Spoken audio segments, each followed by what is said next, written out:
Most people try to figure out what their ideal clients need, but that's not what your ideal clients are thinking. Your clients are thinking about what they want. And if you're not on the same page, you're going to lose them before you even get started. I'm not going to be talking about ideal audience here. We're going to be looking through the exact lens to dial in your messaging. I've seen how even smart founders are missing the mark, and I've built a map to help fix that. So let's fix that focus now, because if your clarity is off here, it only gets worse as you go. The biggest mistake, looking at the problem from your point of view. Your perspective might be really smart. You might have done a whole bunch of research, but your client's view is situational and emotional. They don't walk around saying, I need help with this. They're thinking, why does this happen to me?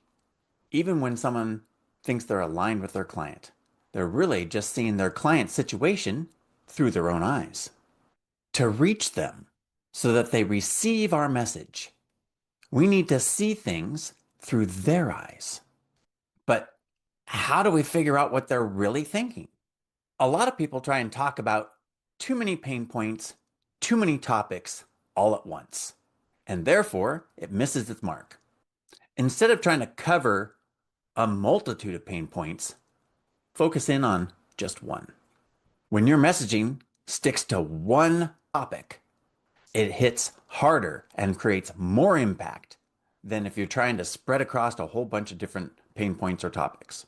Start with that one pain point. Find the obstacle, find the question, find the limiting belief, and stay focused on that track. Because when you drift, your messaging starts to feel off and lose that impact. When you stay focused, it all seems to click. And that's why I built a map to help keep our thoughts focused and on track. I put a link to my map in the description. And with this new way of thinking, you'll be speaking your client's language, and you'll be able to meet them right where they're ready to decide. Let me show you why this is more important than you may think. Let's take a look at how people handle fear and why a diluted message doesn't have as much impact. We have two people, both of them are scared of spiders and of water.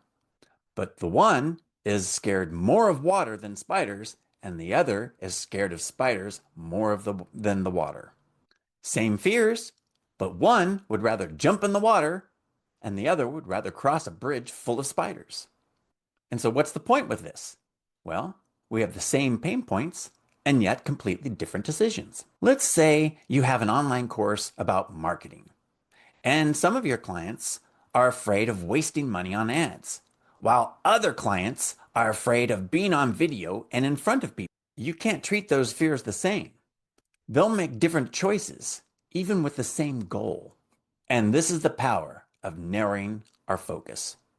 Because you're not just naming the pain, you're actually seeing how they feel.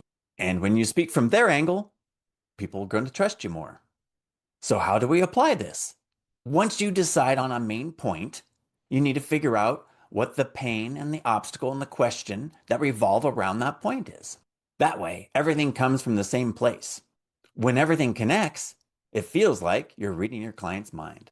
And that's how great brands build trust, by staying clear, focused, and on track. Use the map.